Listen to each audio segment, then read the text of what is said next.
શ્રી વિષ્ણુ સહસ્ત્ર નામનો પાઠ અંત વિનાના હજારો સ્વરૂપ વાળા, હજારો ચરણ, મસ્તક, સાથળ અને બાહુવાળા પરમાત્માને નમસ્કાર હો.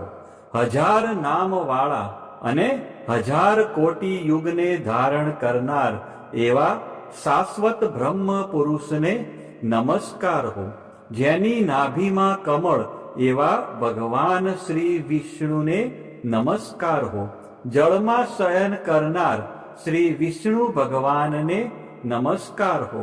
હે કેશવ, હે વાસુદેવ, આપને નમસ્કાર હો. બ્રહ્મ સ્વરૂપ અને ગૌ બ્રહ્મનું હિત કરનાર એવા દેવને નમસ્કાર હો. જગતનું હિત કરનાર શ્રી કૃષ્ણને નમસ્કાર હો. ગોવિંદ સ્વરૂપને નમસ્કાર હો. જેમ આકાશમાંથી પૃથ્વી પર પડેલું પાણી સમુદ્રમાં જાય છે, તેમ બધા દેવોને કરેલા નમસ્કાર ભગવાન કેશવ પ્રતિ જાય છે. જેમાં શ્રી હરિનું ભજન પૂજન થાય છે એવા આ માર્ગ નિષ્કુંઠ છે, અને શ્રી હરિના ભજન પૂજન વિનાના માર્ગને કુમાર્ગ જાણવો. બધા વેદો જાણવાથી જે પુણ્ય થાય છે અને સર્વ તીર્થ યાત્રાથી જે ફળ મળે છે, તે સમગ્ર ફળ દુષ્ટોનો નાશ કરનાર શ્રી વિષ્ણુ ભગવાનની આ સ્તુતિ શ્રદ્ધાપૂર્વક કરવાથી મળે છે.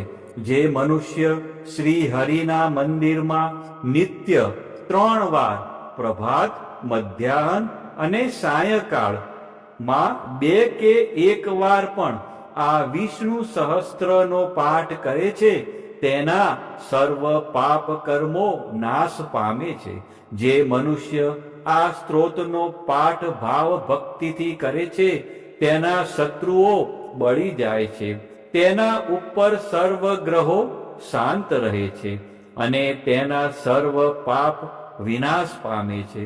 જેણે શ્રદ્ધાપૂર્વક આ સ્ત્રોતોનું ધ્યાન કર્યું કે પાઠ કર્યા, તેને સર્વ દાન આપ્યા અને દેવોની ઋણા પ્રકારની પૂજા કરી એમ સમજવું. જે મનુષ્ય દરેક બારસના દિવસે મારી સમીપ આ સહસ્ત્ર નામનો પાઠ કરે છે, તેને આ લોક કે પરલોકમાં કોઈ પણ ઠેકાણે ભય રહેતો નથી અને તેના કરોડો પાપ ધીમે ધીમે બળી જાય છે. હે અર્જુન, જે મનુષ્ય પીપળાની પાસે કે તુલસીની પાસે બેસીને આ શ્રી વિષ્ણુ સહસ્ત્ર નામનો પાઠ કરે છે, તે કરોડો ગાયોના દાનનું ફળ પામે છે. વળી જે મનુષ્ય નિત્ય શિવાલય અથવા તુલસીના વનમાં બેસીને નિત્ય શ્રી વિષ્ણુ સહસ્ત્ર નામનો પાઠ કરે છે, તે મોક્ષ પામે છે અને તેના બ્રહ્મમાં ઇત્યાદિ ઘોર પાપ હોય તો પણ તે સર્વનાશ પામે છે, એવું ચક્રધારી ભગવાનનું વચન છે. ઇતિ શ્રી જન્મ મહાભારત ભીમ યુધિષ્ઠિર સંવાદે શ્રી વિષ્ણુ દિવ્ય સહસ્ત્રના સ્તુતિ સંપૂર્ણ. હવે આપણે ભગવાન શ્રી વિષ્ણુના 108 દિવ્ય નામ, જેને અષ્ટોત્તર સતનામાવલી કહેવાય છે, જે નીચે મુજબ છે. આપણે આ બધા નામો શાંતિથી સાંભળીશું. આ નામોનો જાપ કરવાથી મનને શાંતિ મળે છે અને આધ્યાત્મિક ઉન્નતિ થાય છે. ઓમ વિષ્ણવે નમઃ. ઓમ વિશ્વરૂપાય નમઃ. ઓમ પદ્મનાભાય નમઃ. ઓમ પ્રજાપતયે નમઃ. ઓમ ઋષિકેશાય નમઃ. ઓમ પદ્મનાભાય નમઃ. ઓમ માધવાય નમઃ. ઓમ જનાર્દનાય નમઃ. ઓમ ગોવિંદાય નમઃ. ઓમ ત્રિવિક્રમાય નમઃ.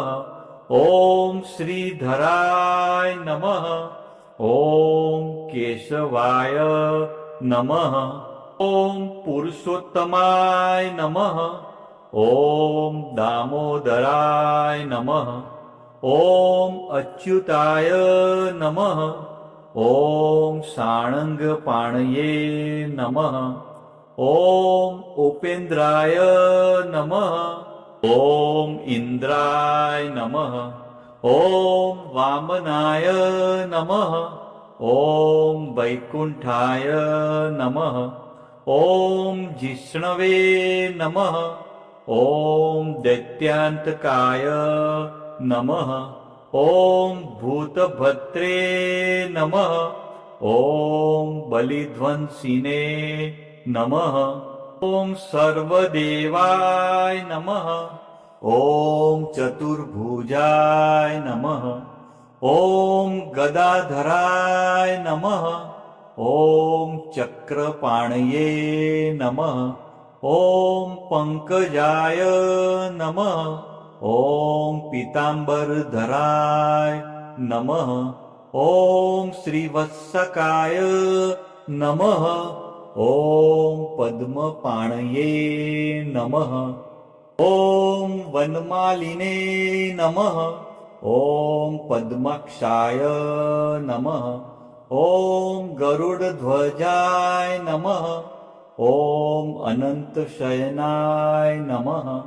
ॐ जगन्नाथाय नमः। ॐ सर्वेश्वराय नमः। ॐ परमेश्वराय नमः। ॐ लक्ष्मीपतये नमः। ॐ वराहाय नमः। ॐ नृसिंहाय नमः। ॐ भार्गवाय नमः। ॐ रामाय नमः। ॐ हलधराय नमः। ॐ बुद्धाय नमः। ॐ कल्किने नमः। ॐ कृष्णाय नमः। ॐ दयानिधये नमः। ॐ दयामयाय नमः। ॐ ज्ञानेश्वराय नमः। ॐ विश्वकर्मणे नमः। ॐ सच्चिदानन्दाय नमः। ॐ निर्गुणाय नमः। ॐ सगुणाय नमः। ॐ सर्व आत्मने नमः। ॐ अन्तर्यामिने नमः। ॐ कमलाक्षाय नमः। ॐ मुकुन्दाय नमः। ॐ मुरलीधराय नमः। ॐ पीताम्बरधराय नमः। ॐ गोपालकाय नमः। ॐ गोपीवल्लभाय नमः। ॐ कामदाय नमः। ॐ मोक्षदाय नमः। ॐ वरदाय नमः। ॐ शरणागतवत्सलाय नमः। ॐ भक्तपालकाय नमः। ॐ दीनबन्धवे नमः। ॐ करुणासागराय नमः। ॐ कमलापतये नमः। ॐ चतुर्वेदाय नमः। ॐ वेदान्तवेदाय नमः। ॐ यज्ञेश्वराय नमः। ॐ धर्मध्यक्षाय नमः। ॐ विश्वतोमुखाय नमः। ॐ सहस्रशीर्षाय नमः। ॐ सहस्रसाक्षाय नमः। ॐ सहस्रपाटे नमः। ॐ परायणाय नमः। ॐ परब्रह्मणे नमः। ॐ परमात्मने नमः। ॐ अनादिनिधनाय नमः। ॐ अजाय नमः। ॐ शाश्वताय नमः। ॐ अव्ययाय नमः। ॐ पुरुषाय નમઃ ॐ प्राणाय नमः ॐ प्रणवाय नमः ॐ ओमकाराय नमः ॐ सत्याय नमः ॐ ज्ञानाय नमः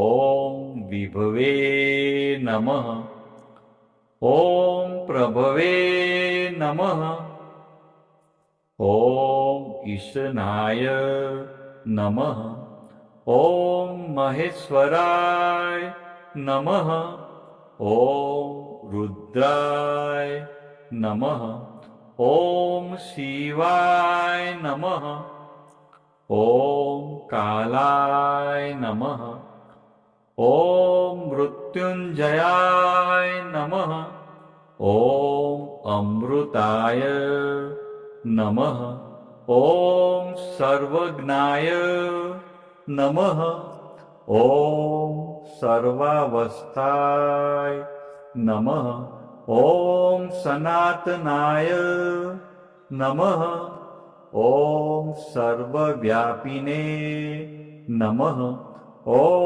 अनन्तरूपाय नमः ॐ भगवते नमः ॐ વિષ્ણવે નમઃ. આ જ પ્રમાણે રોજ સવાર, બપોર અને સાયંકાળે એમ 3 વખત શ્રી વિષ્ણુ ભગવાનનો પાઠ અવશ્ય સાંભળવો. ઓમ નમો ભગવાન